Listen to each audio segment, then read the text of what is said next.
ओम नमः भगवते वासुदेवाय। ओम नमः भगवते वासुदेवाय। ओम नमः भगवते वासुदेवाय। ओम अज्ञानतिमिरान्धस्य ज्ञानाञ्जन शलाकया चक्षुरुन्मिलितं येन तस्मै श्री गुरुवे नमः। नमो ओम विष्णुपदाय कृष्णपृष्ठाय भूतले श्रीमती भक्ति वेदांत स्वामिनिति नामिने। नमस्ते सरस्वती देवी गौरवाणी प्रचारिणे। गौरवाणी प्रचारिणे निर्विशेष शून्यवादी पाश्चात्य देशतारिणे। जय श्री कृष्ण चैतन्य प्रभु नित्यानंद श्री अद्वैत गदाधर श्रीवासादि गौर भक्त वृंद। हरे कृष्ण कृष्ण कृष्ण हरे हरे, हरे राम राम राम हरे हरे। Welcome everyone. माता जी, can you see the slides? Yes, Prabhuji.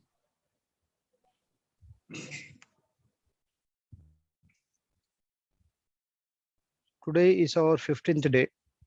We are actually coming closer to the end of our spiritual journey, but I would not consider it's a end. I would consider that we are actually getting ready for a very fresh, warm, and exciting journey of our spiritual yatra. In this yatra, today we will be covering the 15th chapter, which is very important, Purushottam Yoga. That means something which we will be discussing about Krishna. Every chapter is giving some critical and very sensitive information to us. Every chapter is different, and if you need to understand the purpose of this particular chapter, then it is a relationship between us and our Krishna. Sambandh, which I say normally, relation between self and Ishwar. And how, by understanding this relationship between us and Krishna, how can we move forward to reserve our seat in Goloka? And what should be the right karma to go to Golok? That we are going to discuss in this chapter. So if you see, we are going to take an analogy of an tree basically to understand how this entire world looks like, or what kind of perception we create about the world. This Prabhuji, chapter is started by Krishna. slides are in Hindi. Shri Bhagwan Vachah Prabhuji. Urdhvam Moolam Adashakam Ash. Yes, Mataji. Prabhuji, slides are in Hindi. Slides are in Hindi. No, Mataji. It's in Hindi as well as English both. Acha, okay. Because some devotees were messaging, so I asked. Okay. Hare Krishna, Mataji. Some devotees were slides. messaging. If you see, I have used. No. I have actually used the slide in such a way. Both. No, that's what I'm saying. The slides which I have designed is in such a way that I can use it in Hindi also. I can use it in English also. Yes. It has both the things. It is not Prabhuji. completely 100% Hindi, Right. neither completely 100% English. Okay. Yeah, because I have to take the class for Hindi also, for English also. So why to have two different deck of slides? Okay, so I'm Prabhuji, using the same. There one devotee is asking for chapter So name. first log is Urdhvam Moolam Adhashakam. Chapter Yeah, name in Mataji. English. Chapter's name in English. This chapter.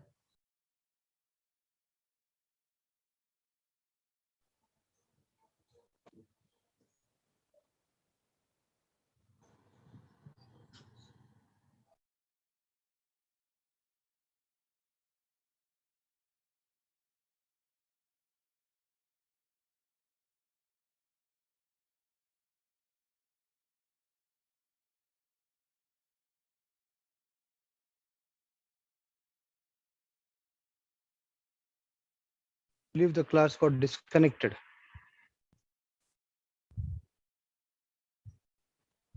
Please continue, Prabhuji. Proper. Everything is proper. Everything is proper. I am audible. The slides yes, now can be audible. seen. Yes, Yeah. Prabhuji. Okay. Somehow Krishna is also taking the test. Sometimes Krishna sees that okay, let me create certain problems for the network. Let me see whether the participants are there or not. Krishna also wants to test our sincerity. So again, let me recite the first shloka. Urdhvam Moolam Adashakam Ashwatham Prahu Avamaham Chadansi Yasya Pranani Yastam Vedasa Vedavittaha. Here Krishna is saying something. The Supreme Personality of Godhead said, It is said that there is an imperishable banyan tree. Banyan tree is an imperishable one. Here we are talking about a tree which is imperishable, that has its roots upward and it branches down, and whose leaves are Vedic hymns. One who knows this tree is the knower of the Vedas.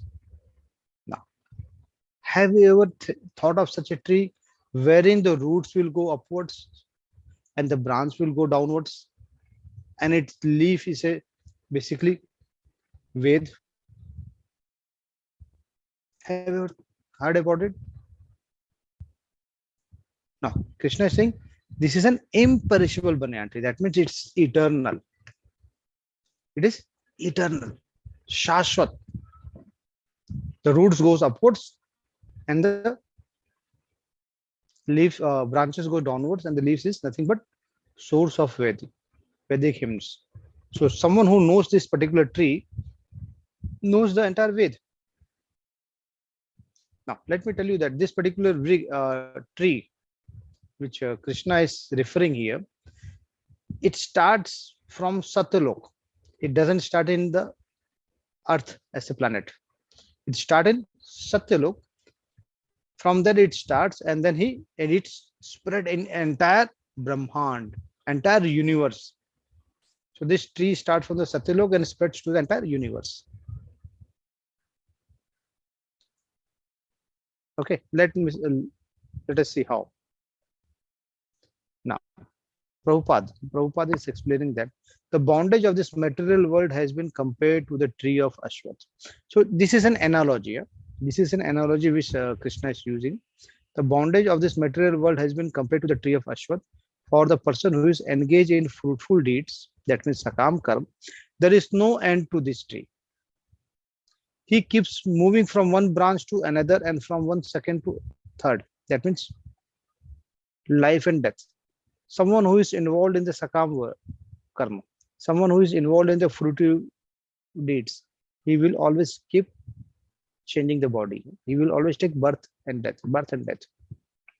There is no end to the tree of this world, and one who is attached to this tree has no possibility of salvation.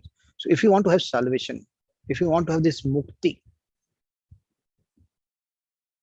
means free from the birth and death. So, if you want to have a mukti, then we have to do nishkam karma. That means we have to leave the fruits of the activities, karma. The Vedic hymns, which are self promotion, are the leaves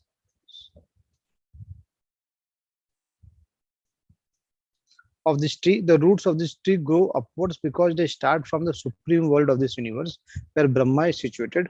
If one understands this imperishable tree of delusion, one can come out. Now, in Earth, in our planet, it's kind of imaginary things. We consider this as an analogy, but in actual, this kind of tree exists, which start from the Satyalok. Let's try to understand. Now, see this image. Can you stay upside down? Is it possible? Possible for some seconds, some minutes, not more than that.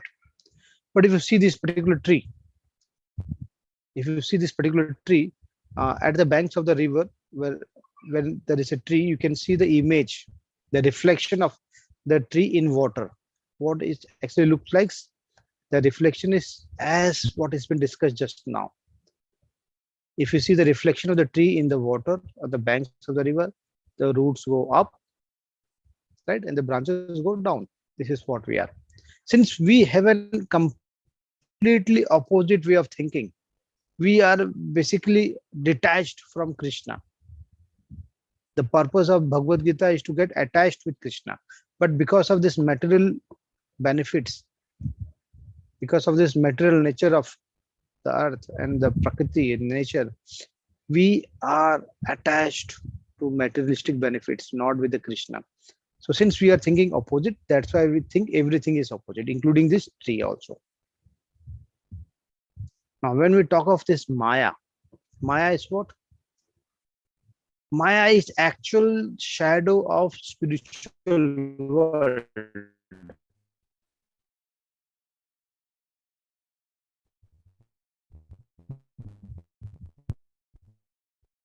We can have a very detailed discussion. Maya is such a topic that it requires huge amount of investment of time because it we have to give time because Maya is a great power of Krishna. Yoga,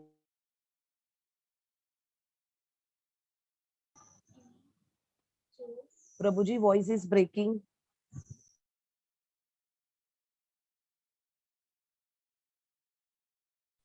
sorry, there's an internet fluctuation happening at my side. That's why it's been again disconnected.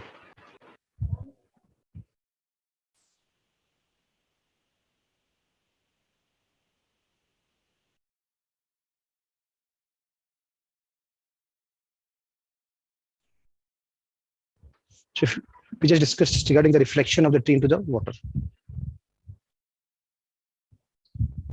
Now, if you want to see this particular world, the world is like what? It's like a bridge. Now, bridge connecting to what? Sorry.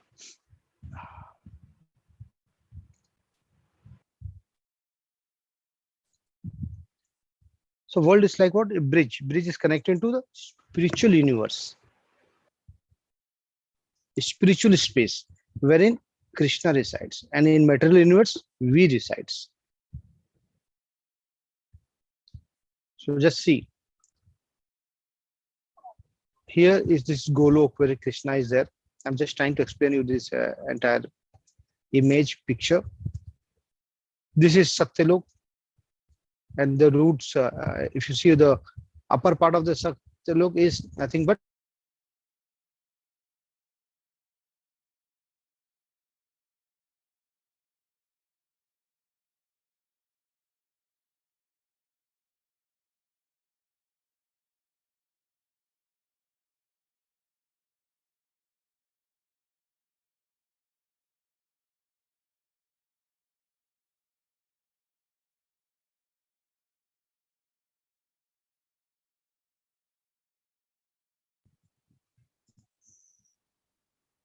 We can't hear you, Prabhuji.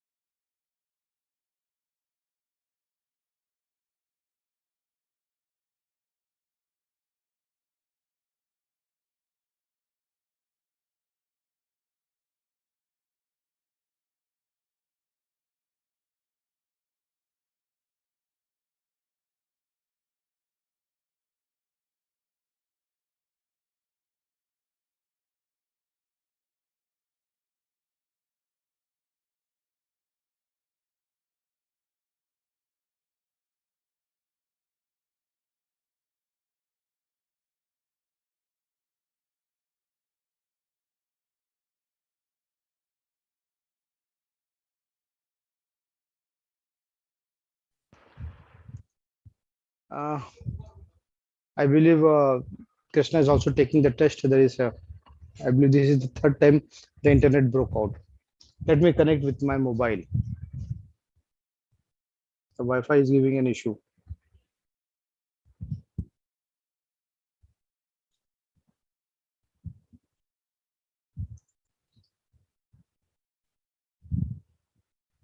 Just a second. Let me switch it to the mobile network. Okay, Prabhuji.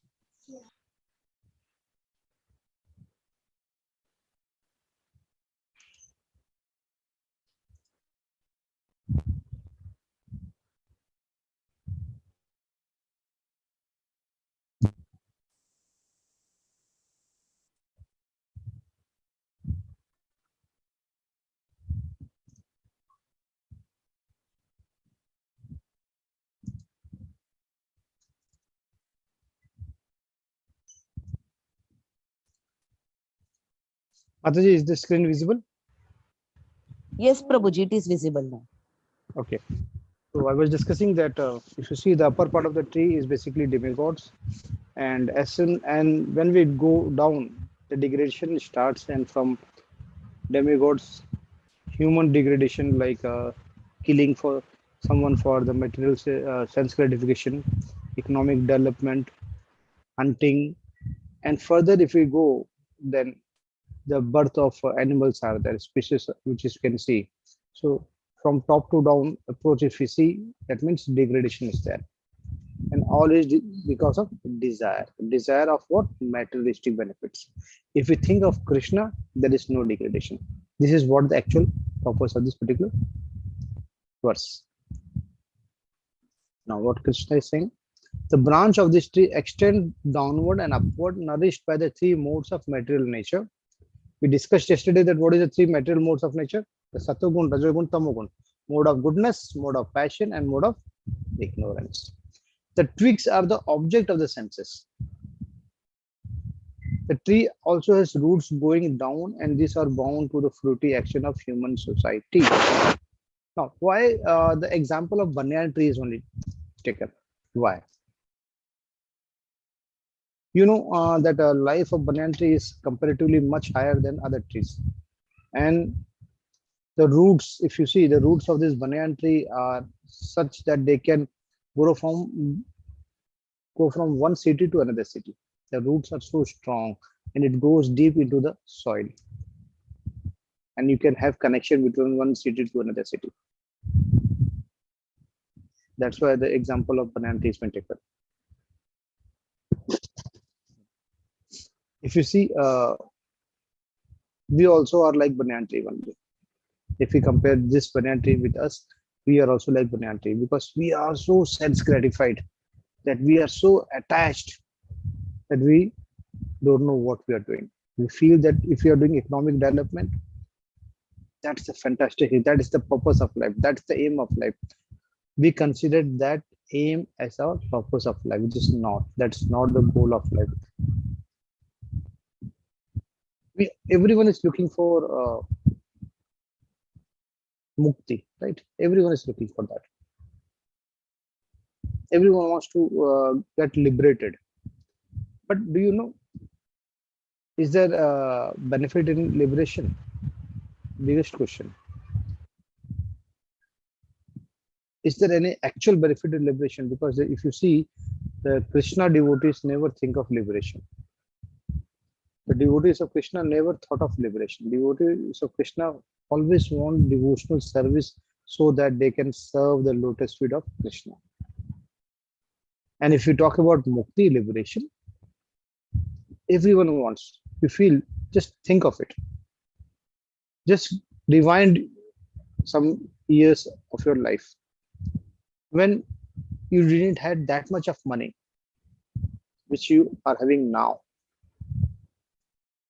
The amenities, facilities, money factor, power, recognition was quite less that time, or maybe not there. That time you were really happy. Now, since you have money, you have recognition, you have power, you have property, that means you have collected all these things. But are you really happy? Think of it. Does this all material belongings makes you happy? Happiness is not there. If earlier you may be having 1,000 rupees in your bank account, or maybe in your wallet. Now you are having lakhs and even more, maybe crore rupees. But that crore rupees, that property, earlier you didn't have a single RK room also. Now you are living in 2 BHK, 3 BHK, 4 BHK, maybe much more lavish life you are living. But is this giving you the actual happiness? Is this what you actually wanted? By having a collection of all these material benefits, material sense gratifications, does happiness is there in your heart? Or you feel that something is missing? Or you feel that I am not made for this? What you're doing for your family, right?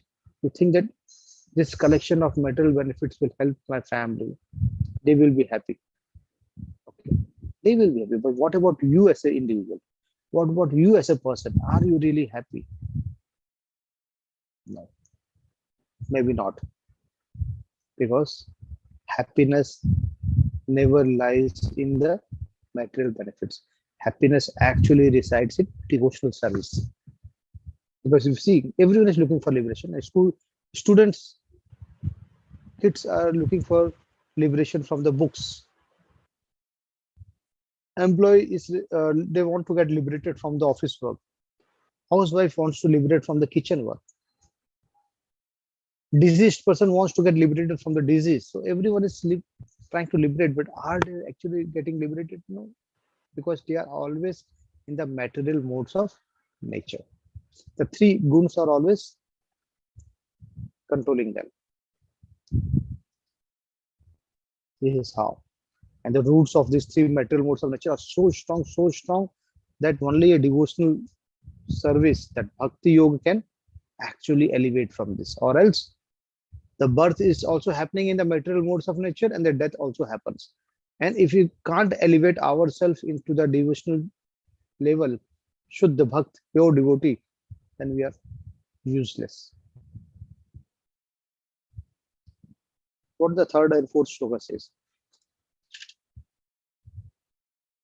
the real form of this tree cannot be perceived in this world. I said it's a kind of imaginary thing. It's an imaginary one. The real form of this can't be think into the world. No one can understand where actually it ends, where actually it begins, or where its the foundation is. That means we don't know the foundation of this tree, from where it is starting, from where it is ending. But with determination, one must cut down this strongly rooted tree with the weapon of detachment. The sword of detachment is really very strong. Sword of detachment is really strong. Let me give an example. Let me complete the verse first. Thereafter, one must seek that place from which, having gone, one never returns, and there surrender to that supreme personality of Godhead, from whom everything began and from whom everything has extended since the immemorial. Now, what we feel, that since we are doing the work, we are feeding the family, we are earning because of I, the entire family is there. So we feel that we are actual doers. We are the actual karta. We are controlling each and everything. But this materialistic benefits are nothing but temporary. Something which you hold today, you never know whether it will be there tomorrow or not. That's not eternal. Now, if you want to get detached, how detachment happens? Something, imagine, just give a thought. On a particular day, suppose your wallet is been stolen in a crowded place, and that your wallet was having a credit card, debit card, and imagine some 20, 30,000 of rupees also. 20, 30,000 of rupees, huge loss. Debit credit card, huge loss. Because of this loss, you will be disturbed. You are in distress. But a certain spark of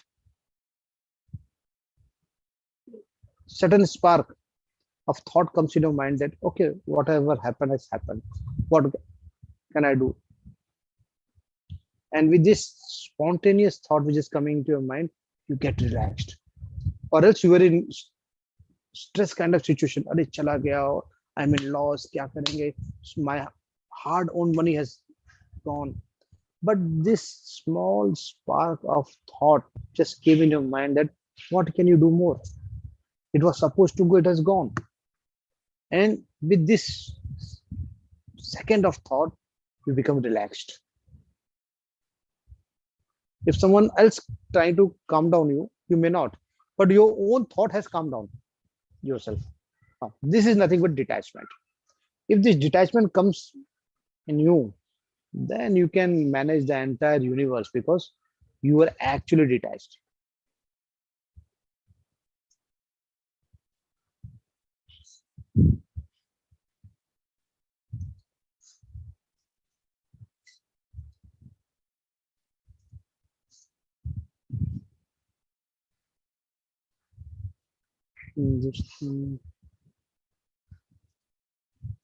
Let's do a differentiation between the spiritual world and the material world. Spiritual world and material, we have done many distinction in the schools. Let's distinguish between them, both of this. In a spiritual world, what happens? It is permanent, it's eternal. Whereas this material world, it's real, temporary. But we don't understand. We don't know that this material world is temporary. In a spiritual world, you have a true love. True love with whom? With your God, with Krishna. Whereas in this material world, it's lust. It's lust. In spiritual world, it's true happiness, everlasting. And material world, temporary happiness, short-lived. True relationship exists in the spiritual world, true, and in material world, temporary relationship, which is based on benefits. Rajoguni Swabhav. No sadness in the spiritual world, whereas in material, only sadness, sadness, sadness. Dukhalay. This entire is what? This entire planet is what? Dukhalay. You are full of duk, grief, problems. And if you see, there are four problems are absent here, and the four problems are present. What are the four problems? Janam, Mrityu, Jara, Vyadhi. Okay, let's see. Birth, death, old age, and disease. You can see this is the entire life cycle. Don't you think? This is the entire life cycle. Just give a thought to this particular slide. This is the actual life cycle of everyone. Everyone goes through this. In Bhagavad Gita, I said that there are 6 phases of life.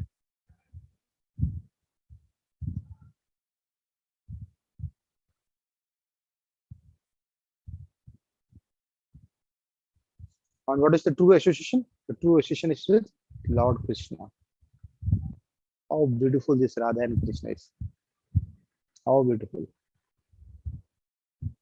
The 5th sloka says, those who are free from false prestige, illusion, and false association, who understand the eternal, who are done with material lust, who are done with material lust, who are freed from the dualities of happiness and distress, and who unbewildered, know how to surrender unto the Supreme Person, attain to that eternal kingdom.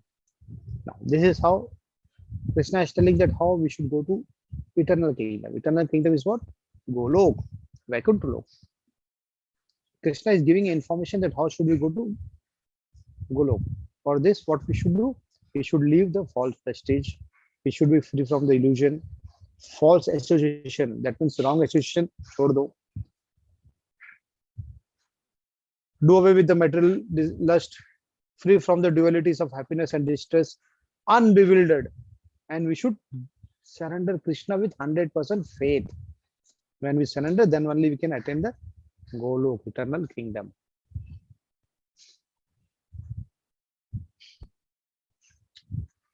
The 6th sloka.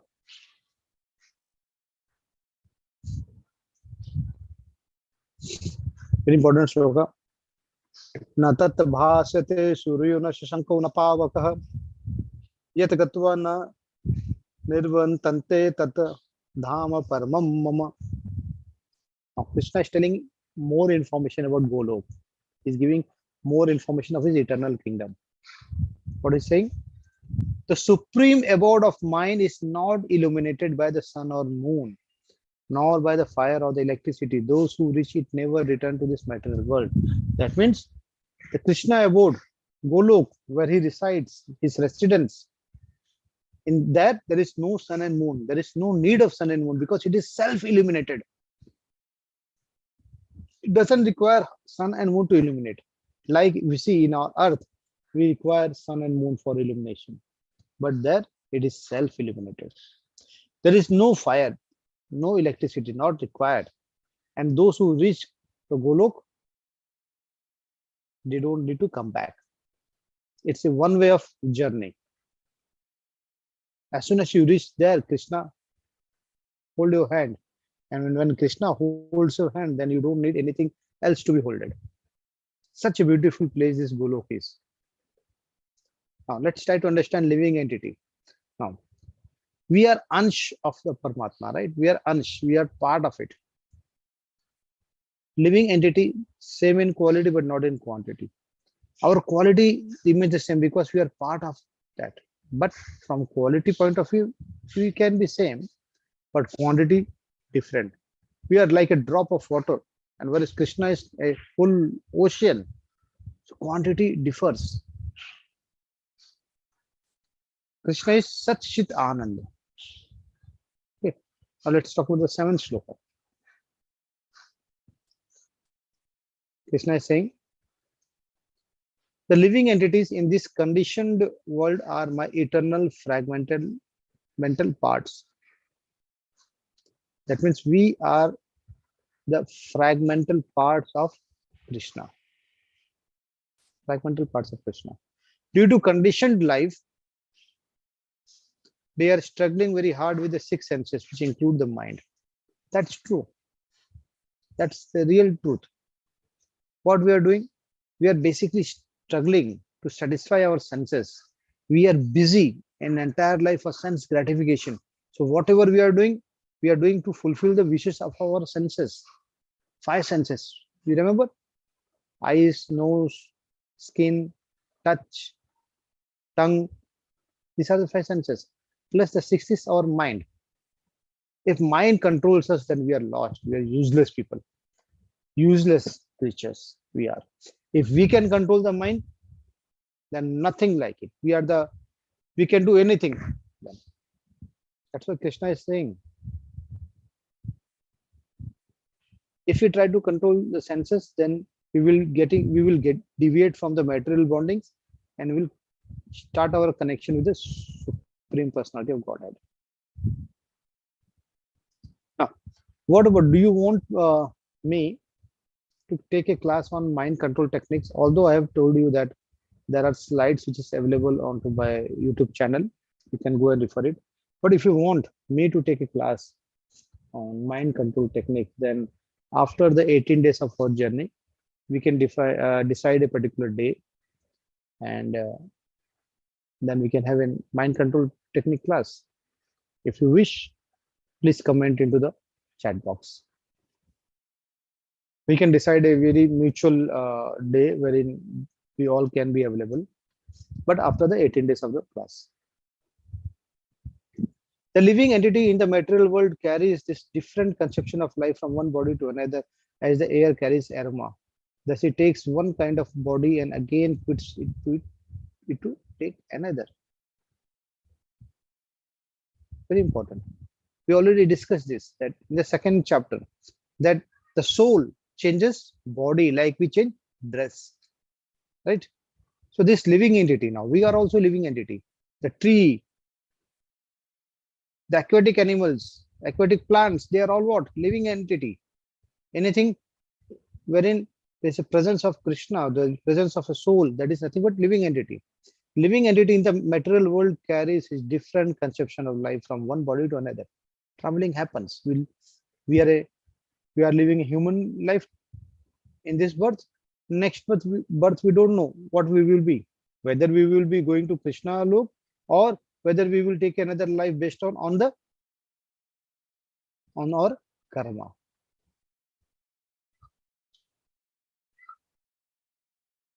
The ninth sloka says, the living entity, thus taking another gross body, can obtains a certain type of eyes, tongue, nose, and sense of touch, which are grouped with the mind.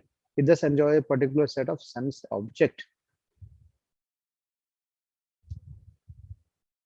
So when we change the body, when we get a new birth, the birth can be of a, we will have a birth, but which creature we will be, we didn't know, we don't know, we never know. But then also that creature also have the eye, tongue, nose, sense of touch, everything there. The five senses are there in that particular creature also. And that also has a mind. We don't know. So it's very important to understand. Let's take a very simple example.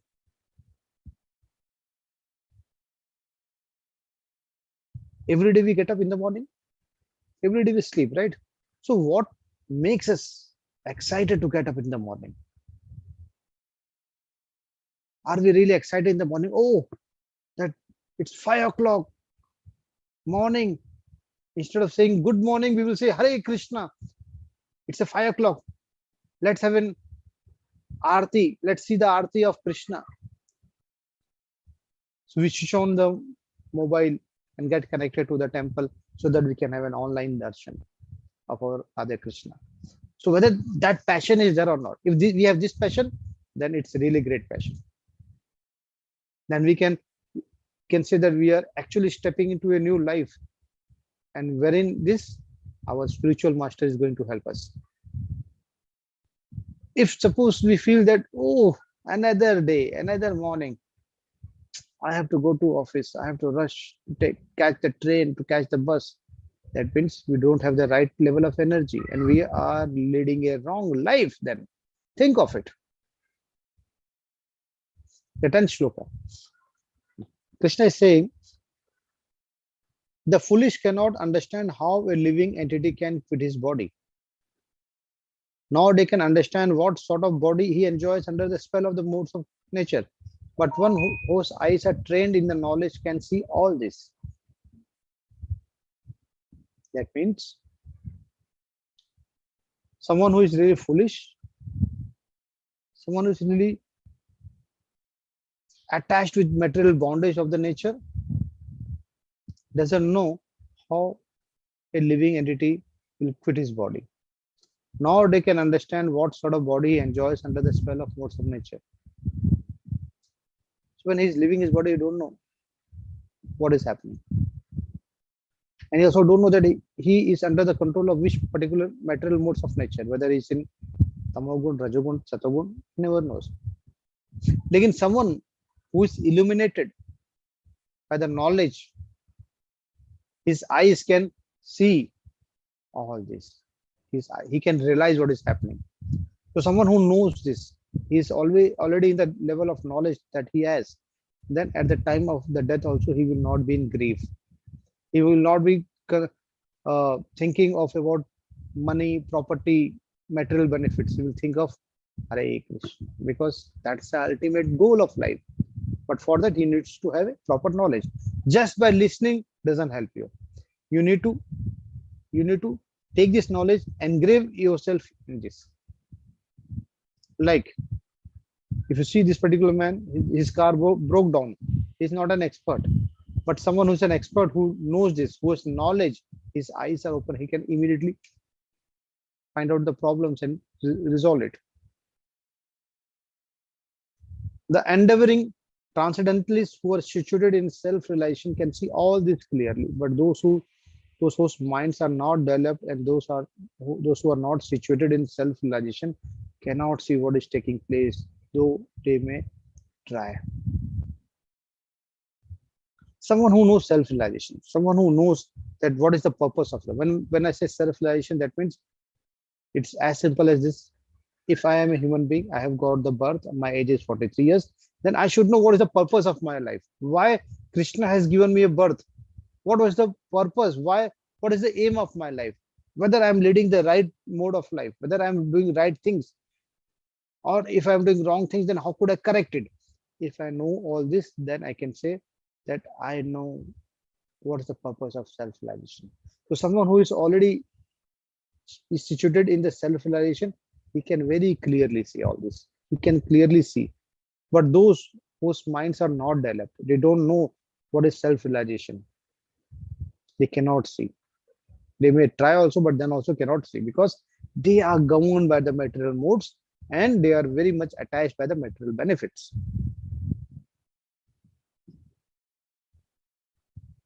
Very important, very, very important. What Krishna is saying, I enter into each planet and by my energy they stay into orbit. Krishna is saying in the 13th shloka that Krishna is entering in all the planets. And if all the planets are already staying in their orbit, they are not falling down. That means someone is holding it up. So what's the power? Who is holding? Krishna is holding. If Earth is into its orbit, Mars is in its own orbit, Moon is its in own orbit, then Krishna is managing it. Krishna is holding it. That's why gravity is very important force. It keeps our planet orbiting the sun and ropes our galaxy together. And what is gravity? It's a power of Krishna.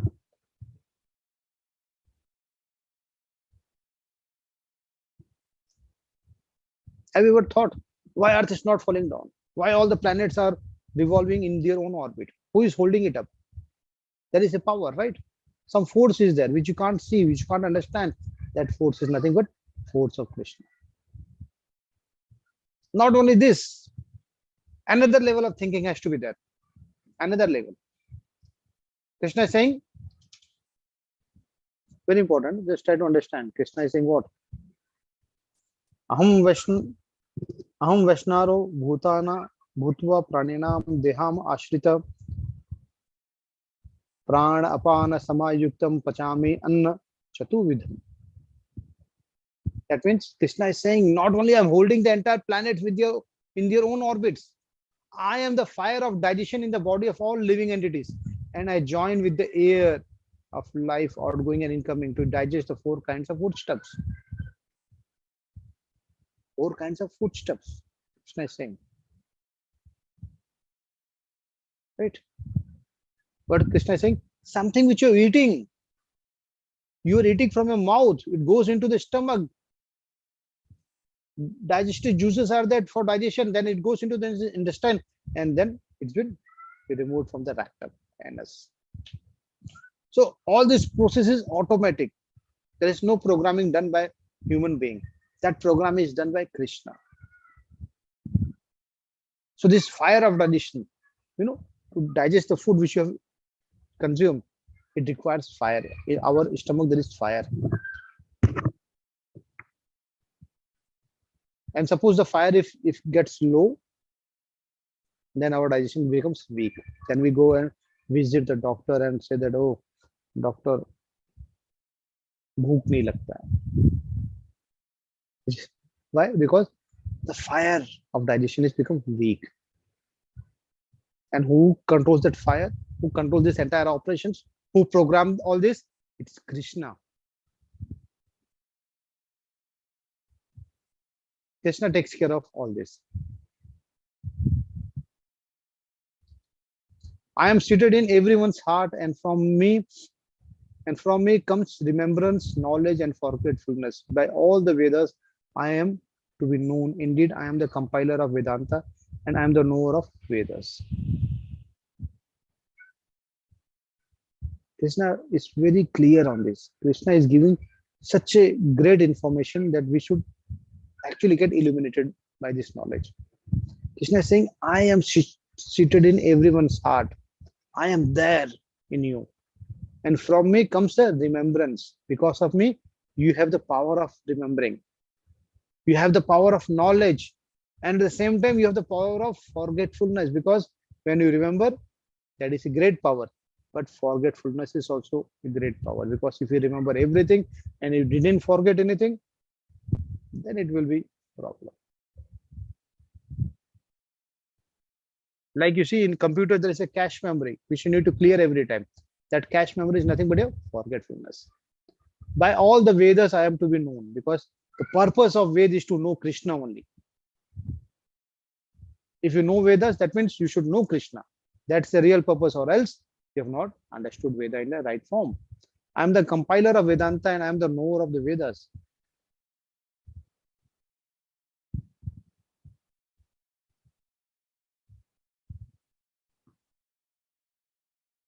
So when we do Krishna Mahamantra, we should do with complete devotion, complete dedication, complete faith, like what Arjun has done.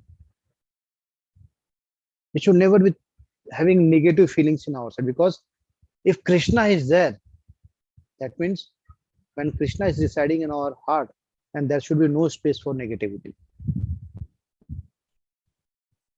That's the true knowledge of Ved. So you can see Guru Dronacharya is training his disciples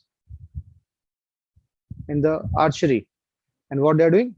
They are saying the most important thing is focus. If you are not focusing, then we are going to lose. So in our day-to-day life, if you are not getting actual benefits, if our business is not doing very great, if you are making losses, or if you are not able to fulfill our own dreams, if you are not able to commit what we have decided, That means our focus is weak. Our focus should be how? It should be fully determined like Arjun. If we are really focused, then we are bound 100% confirm that we are bound to get positivity. We are bound to get good profitability. We are bound to get have a successful business. We are bound to have a perfect relationship. But for that, focus has to be done. No bewilderment. No bewilderment. No state of confusion, whether this way or that way. No, we need to have a very clear vision, very clear focus.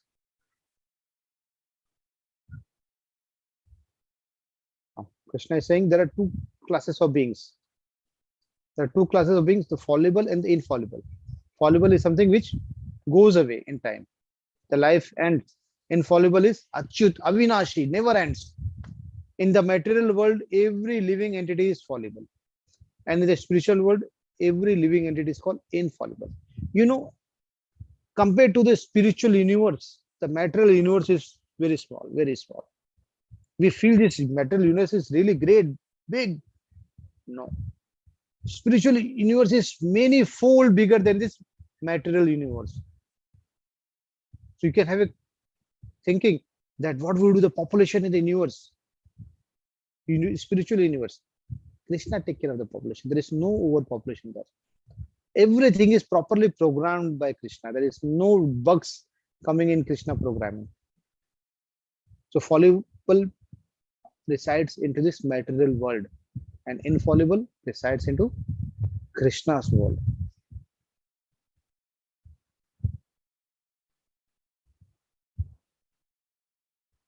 Another thing, beside this two, there is a greatest living personality, which supreme soul, the imperishable Lord himself, who has entered the three worlds and is maintaining them.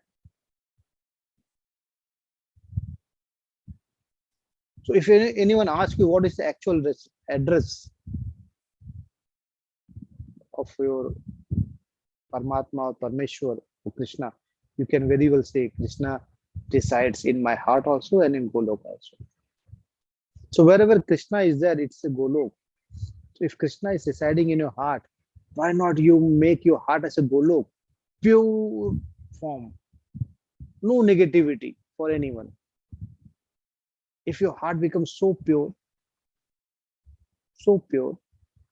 then you are already in the transcendental bliss. Then you are already into this.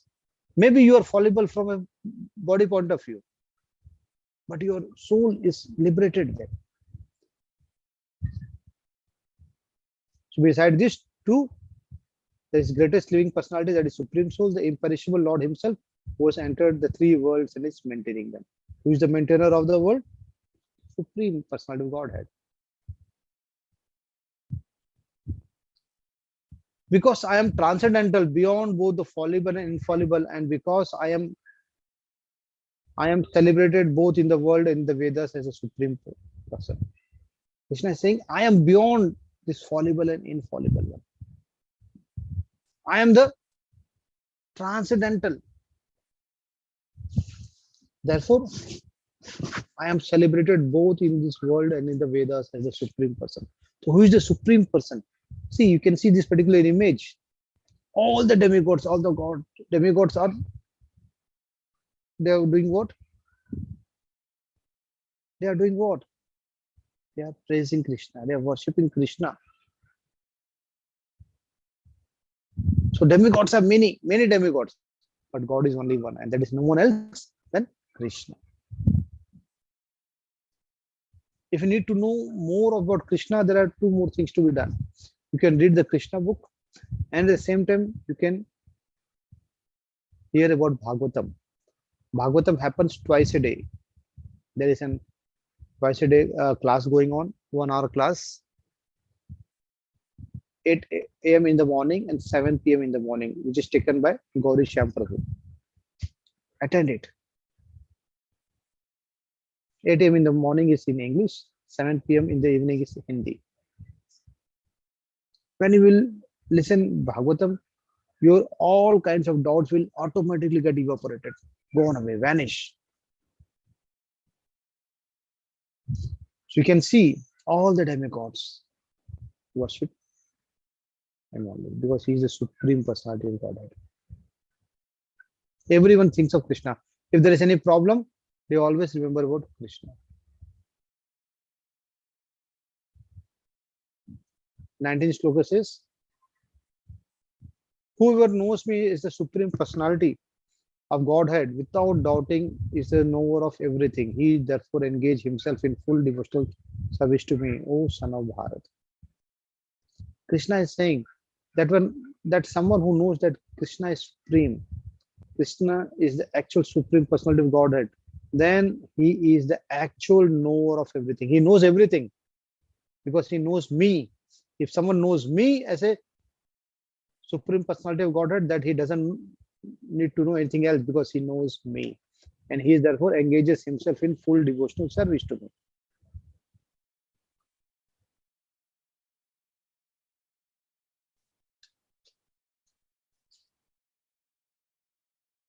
Very clearly, Krishna is saying. What Krishna is saying? Yo mamo emam asamudam janati purushottam sarva vidha jati mama sarva bhavena bharata. That means someone who knows me, then he doesn't need to know anything else. And he is the actual knower. He is the actual knower of knowledge. So what we should do? We should never ever doubt the Shastra. Never ever doubt God. Because Shastra is something which is dearer to God. So if you need to know God, read Bhagavatam, read Bhagavad Gita. Try to understand Krishna. Read Krishna book.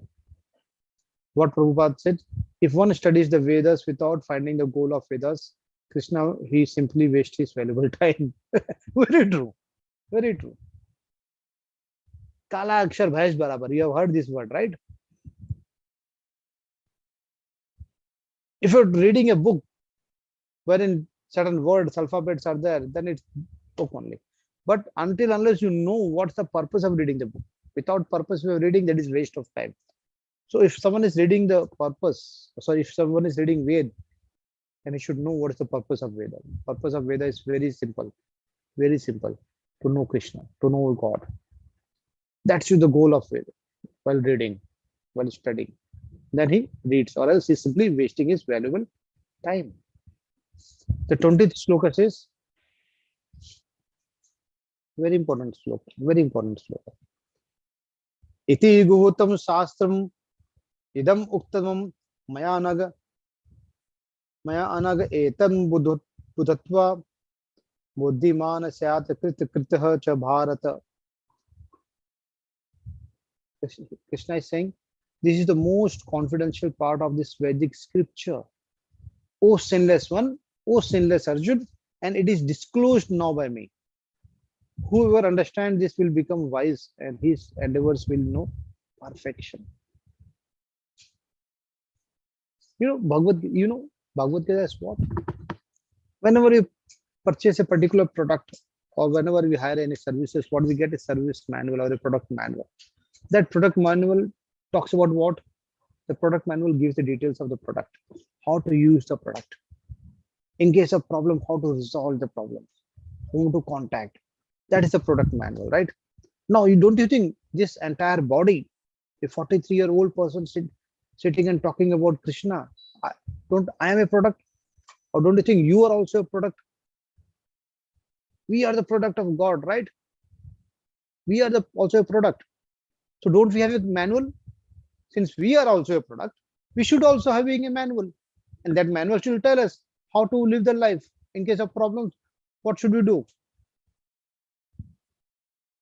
And what is that particular product manual? This product manual is nothing but this Bhagavad Gita. This is our life manual. This is our product manual. Everyone should refer, understand it, implement the learnings of Bhagavad Gita in our life, and get ready, pack our bags to go to Golo.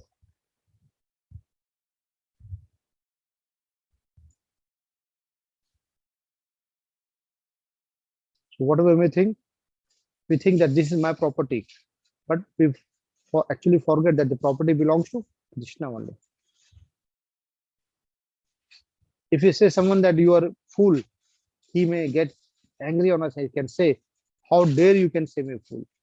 Because he's in a mode of false ego.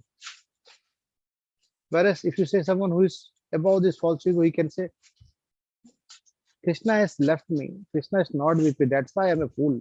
You are right. I'm a fool because Krishna is no more with me.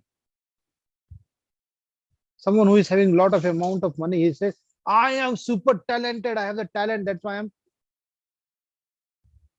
having so much of money. I'm wealthiest person.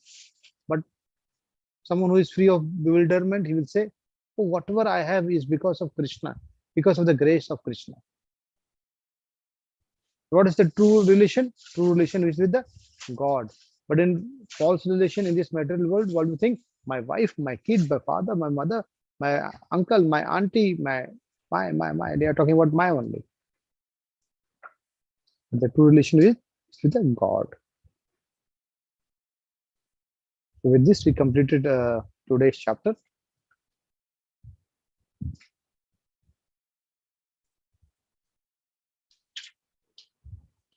Beautiful thing of this, I would say, beautiful thing about our life that we don't donate also.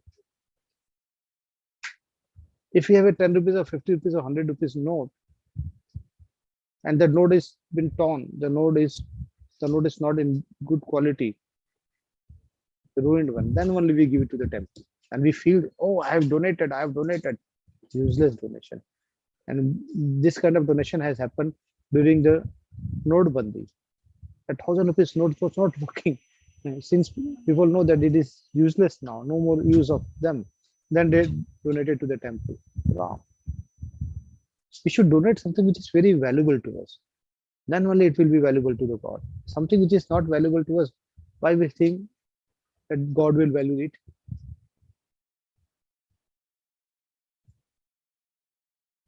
Think of it. Anyone who wishes to be part of this Vrindavan Yatra, which is going to commence next month, we have already shared the information in the group, very clear information with details about what is the day program on day 1, day 2, day 3, day 4, what will the program, the payment details, everything.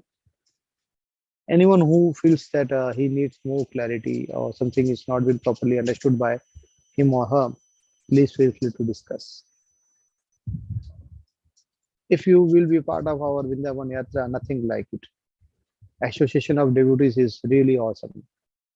Invaluable relationship can be built with Krishna, because this chapter, if you see, this chapter itself is says the moral of this entire chapter, if you see, is nothing but trying to establish a relationship between yourself and the Krishna. Nothing like it if you can go to the place where Krishna has performed all his Leela. Even the dust of that particular Vrindavan is so pure that it has the power to liberate us ourselves. Someone who has done wrong deeds, who stays in, who had already resided in Vrindavan, wrong deeds, they have become different animal altogether, but they still stay in Vrindavan. Hare Krishna Mataji, the chapter is where we can take questions.